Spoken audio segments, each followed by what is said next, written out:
Hi Cancer! Kamusta? Welcome back to Pinay Angel Tarot. This is your July kapalaran para sa mga Cancer General Love Reading. Although baka may mensahe din sa career nyo. Tingnan natin, depende kung anong cards ang lalabas. Kamusta kayo guys? Comment present para alam kung nanonood kayo. Tingnan natin yung unang mga mensahe. Ayan, tumalon. Balik natin. Uy, happy birthday! It's Cancer season right now. Happy birthday po sa mga Cancer. Ayan, happy birthday sa inyo guys. Comment nyo kung kailan ang birthday nyo. Ayan, dahil birthday mo, dadagdagan ko mamaya. Mamaya, may bonus ka na cards para sa akin. Okay, so ito yung unang message. When I lean toward love, I am led. So, kapag pinili mo daw yung love, pinili mo magkaroon ng pagmamahal sa sitwasyon mo, nagkakaroon ka ng gabay o direksyon sa kung ano yung dapat mong gawin sa bawat sitwasyon sa buhay mo. Okay. Next card, power. Wow. You instinctively know what is right for you and you have the power to say no or to walk away at any time. Alam mo, decision to Cancer, na kung gusto mong gawin ang isang bagay, pwede mong gawin. Kung ayaw mo, pwede kang umalis at any time. So, mukhang this energy is connected sa decision na kailangan mong gawin ngayon. And power, ibig sabihin naman itong power is strong ka. Kayang-kaya mo sarili mo. Okay? Next card mo, only time will tell. So, siguro, meron kang tinatry i-manifest na hindi mo pa alam kung paano mag-unfold yung situation mo. Okay. Parang may na-feel ako na ayaw mong magdesisyon kasi time will tell. Okay. So, tingnan natin from the tarot. Ano bang ganap ngayon kay Cancer sa love life niya? Ano bang ganap kay Cancer? Cancer season pa naman ngayon. Okay. Wow, Hierophant. You are blessed. 222. Ayan, angel numbers 222 on the clock. Oh my gosh. May angel numbers kayo, guys. May blessing sa'yo.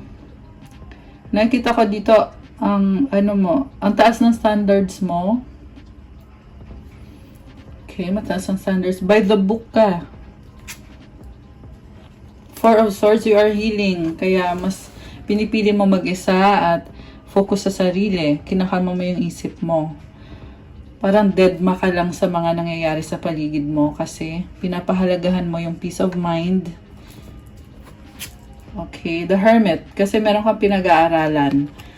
Gusto mo mapag-isa at magkaroon ng clarity kung ano bang nakakabuti sa'yo.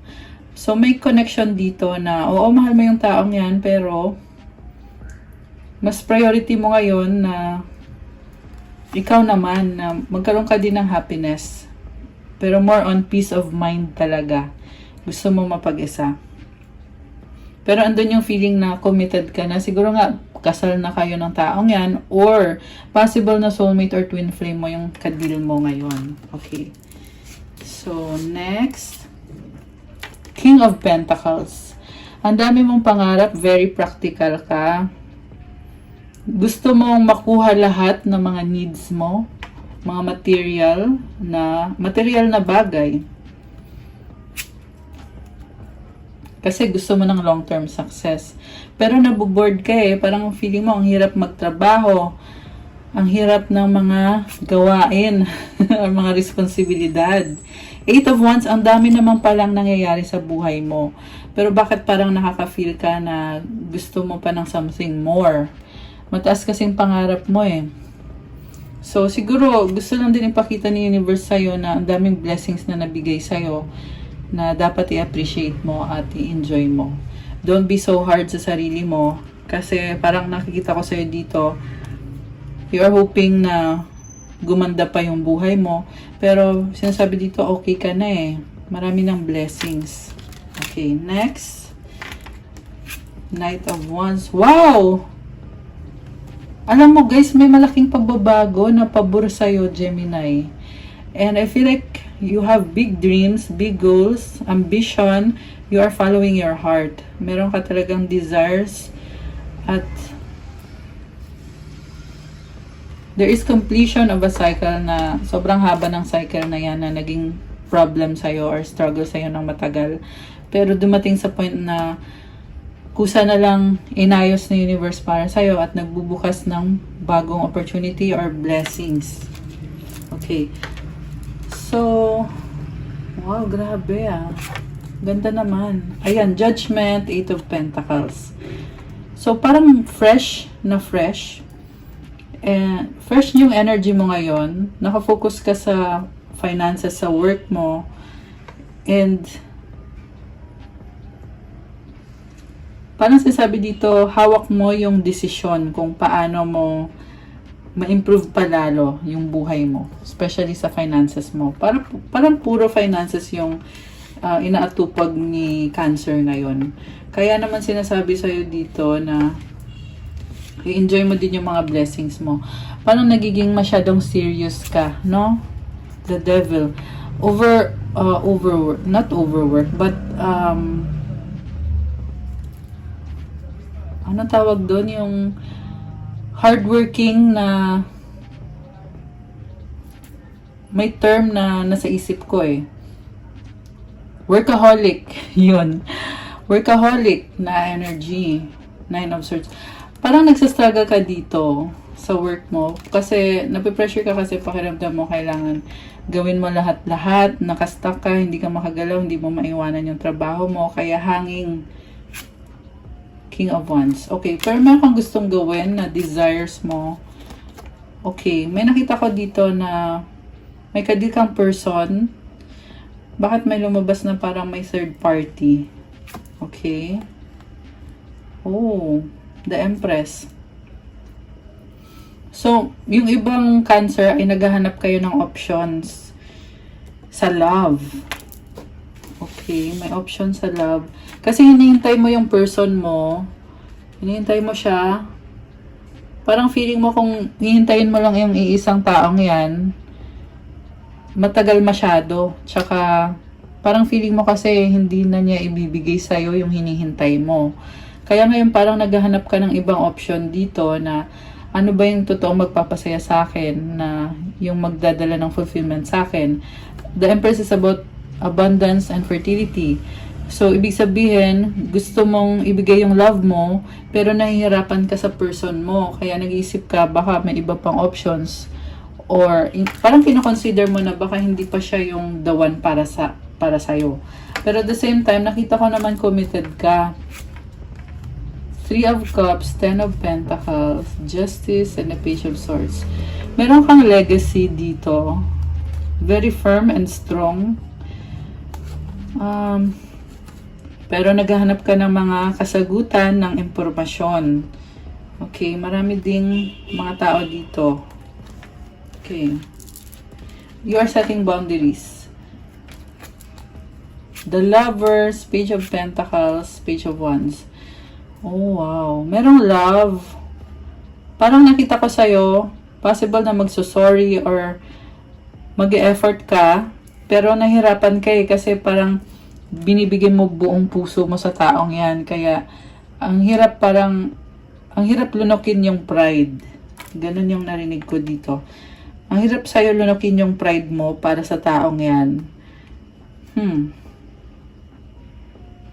Ano kaya? Grabe, ang lalim naman ito. So, Knight of Cups, 7 of Pentacles. So, ayun na nga, may mga pangarap ka connected sa finances mo. And, nahihirapan ka, kaya feeling mo kailangan mo ng tulong. Kailangan mo ng tulong. Okay. Ace of Wands, 9 of Wands, the Tower. Following your heart, pinaglalaban mo kung anong gusto ng puso mo, kaya magdadala ng transformation or pagbabago. So, the Tower is about transformation, stepping out of your comfort zone. Kasi, napaka-strong mo eh. Minsan nga to the point na parang kino-confront mo talaga yung situation, nagkakaroon ng pag-uusap, intense na pag-uusap. So, ang nakita ko dito, ilang beses ka na kasi nag-try para mag-workout yung relasyon nyo ng taong yan. Pero, laging lagi kang nagsastruggle, kaya nahirapan ka. Pero babaguhin mo pa rin. Gagawin mo pa rin kasi gusto mong baguhin yung sitwasyon. Gusto mo maging fair siya sa'yo kasi pakiramdam mo kailangan mo siya. So, hindi ka makagalaw pero nag-iisip ka kung paano ko ba aayusin to kasi nabibigatan ka na.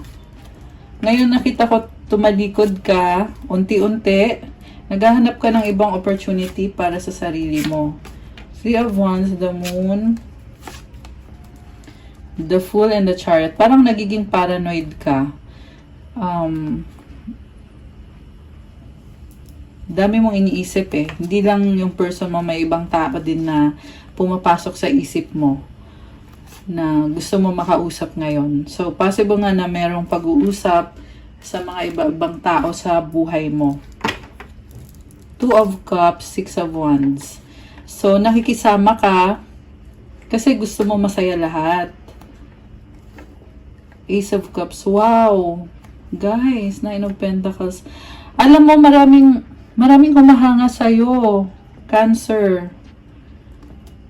Ang daming humahanga, kaya ang daming opportunity para sa'yo. May nakita din ako dito, baka merong magbigay ng regalo sa'yo. Birthday pa naman. Ayan. Ayan o, dalawang Ace. Ace of Cups, Ace of Pentacles. Regalo nga. Queen of Wands. Parang magbibigla ka dito, kasi may ibibigay sa'yo. Ayan. Merong bagong offer sa'yo na hindi mo in-expect. Itong si Queen of Wands. Oh my gosh. So, ayan, ang bongga naman. Nakakatuwa. So, ito, nagbago yung energy mo. Universe, Six of Cups and Six of Pentacles. Alam mo, napakabait mo. Sobrang lambot ng puso mo, Cancer. Matulungin. Yan yung nakita ko dito. Merong person dito na soulmate mo na iisip mo tong taong to eh, meron pang kayong karmic connection. So, Ace of Swords, breakthrough. Ayan, merong breakthrough. Eight of Cups, tumalikod ka at nag-focus sa sarili mo kasi gusto mo ayusin ang sarili mo. Kahit ang dami mo ng responsibilidad. The Strength card, kinakalma mo yung isip mo. Kinakalma mo yung sarili mo. Ang daming infinity symbol. Ayan. This is infinity symbol. Ito rin, oh. Ayan. It's a symbol of manifestation. You have inner strength. Ang daming number 8 din, oh. Ayan. Infinity symbol din kasi yung number 8. So, ang masasabi ko lang dyan, alam mo naman kung ano kailangan mong gawin. So, pagpatuloy mo na lang. Yun lang yung masasabi ko. Kasi maganda naman yung energy mo. So, ang next card mo, merong the Sun, Clarity. Wow, Emperor, Seven of Cups.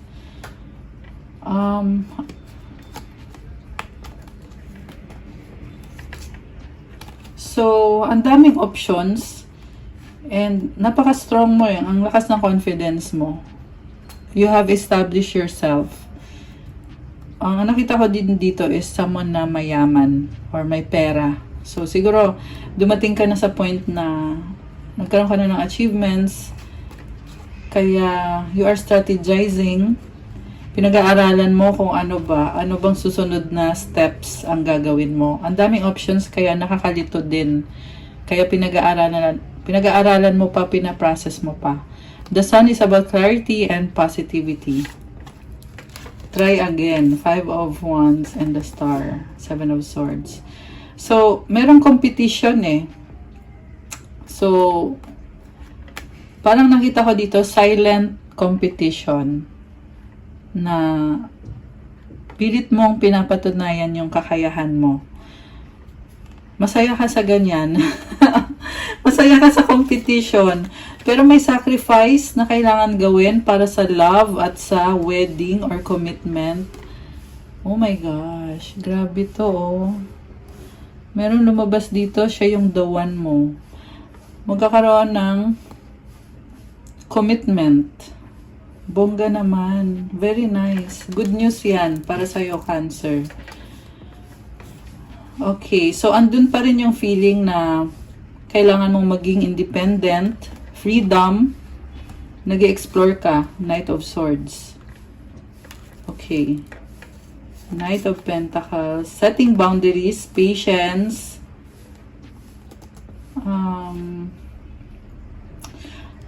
Nag-a-adjust ka sa person mo kasi gusto mo mag-workout yung relasyon nyo at magtagal ng pang long term. Nakikita ko magtatagal naman. At masikreto si Cancer ngayon. Lagi naman actually. Pero nakita ko kasi ngayon na hindi mo sinasabi yung mga plano mo kasi ang dami mo pang kailangan baguhin. Andito yung Death card. May nagbago sa'yo. Ready ka na para baguhin ang isang sitwasyon. At mas lalong gumaganda yung aura mo dito. Ayan. Grabe, ang bongga ng reading mo ngayon. So, merong commitment na lumabas. So, gusto kong itanong ngayon, anong feelings ng taong ka-deal mo? Anong feelings niya sa'yo? Okay, anong feelings ng person ni Cancer? Person ni Cancer. Ito. Oh my gosh, Knight of Wands. Guys, kinilig ako. So, gusto ka niya. Oh my gosh, King of Cups. So, attracted sa'yo at mahal ka. Baka may kadil kang Sagittarius or di kaya fire sign, Aries yung Sagittarius, or water sign din, Cancer, Pisces, Scorpio, or although this can be any sign. Attracted siya sa'yo, happiness ka niya, mahal ka niya, unconditional. Pero, inobserbahan pa niya kung gusto mo rin ba siya. Kasi parang ayaw niyang mapahiya. O, diba? So, good news yan. Okay, anong outcome dito sa love life ni Cancer? Dali. Gamitin ko yung isang set ng cards.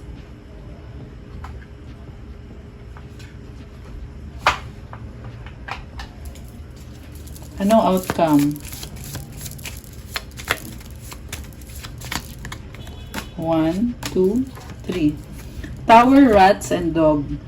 So, medyo magkakagulo-gulo kayo, no? Kasi mukhang magkaiba kayo ng ugali, eh. At ikaw yung may paninindigan. Paglalaban mo yung pinaninindigan mo. So, baka may malalim na pag-uusap. Pero sa dulo, nakita ko loyal ka sa kanya. Merong dog energy, symbolizes loyalty. And, parang warning din na ayun, nagbibigay ka ng warning sa kanya, some sort of warning. Okay. Grabe, ang lalim ng reading. Okay. Ano mga gustong sabihin ng person ni Cancer na hindi niya masabi sa'yo? Ano mga gustong sabihin niya na hindi niya masabi kay Cancer? Oh my gosh, bakit ganon? I hate you. Ayan, sabi ko nga magkakagulo-gulo. Magkaiba kasi kayo. Clarify natin, bakit? I want to be with you. Ayan, love-hate relationship. Okay, gusto ka niya makasama. Oh my gosh, sabi ko na I love-hate relationship. Kasi sa bottom, merong I love you. Parang kumbaga pinapakita niya sa'yo na iinis siya. Pero sa loob-loob niya, mahal ka niya. Guys. Okay, ano pa ang gustong sabihin ng person ni Cancer? Uy, tumalon. I want a fresh start. Ayun naman pala. O, diba? Gusto niya na bagong simula sa inyo. We have a deep level of connection. Grabe! Ibang level na yan. Kuha tayo ng advice. Anong advice sa mga Cancer na viewers natin? Okay, ito. Hardship. Oh my gosh. May I embrace what's happening right now, as baffling or painful as it is. Help me, God, to trust where you are guiding me. I am yours. Alam mo, medyo nakakalito din yung nangyayari sa'yo ngayon. Nagsastruggle ka, pero hilingin mo daw kay God na tulungan ka at gabayan ka sa kung anong path yung tatahakin mo or kung ano ang dapat mong gawin. I-offer mo yung sarili mo kay God kasi siya ang bahala sa'yo. Matatapos din yan, yung feeling na yan na nahihirapan ka. Okay, ayan. So, may mga clouds dito. Hindi talaga perfect ang lahat, di ba? Kasi may mga bagay na malabo unclear pa. Pero yun, yung advice sa'yo is, i-embrace mo yung nangyayari. Humingi ka ng tulong kay God at gagabayan ka niya. Ayan. Oh my gosh, so nice. Okay guys, so salamat for your Cancer. Para sa yung July kapalaran, kung gusto niyo ng bonus reading, make sure na nag-like kayo, comment kayo. Kasi yung maraming comments, yun yung mga binibigyan ko ng bonus reading. And hit subscribe and hit the notification bell. Kung kailangan nyo naman ng more information, kung nag-resonate kayo, at kailangan nyo ng gabay, you can book a private reading. May bayad po kapag private reading. Huwag kayong mahiyang mag-inquire sa akin. Tingnan nyo na lang sa description box yung mga detalye. Nakalagay po dyan.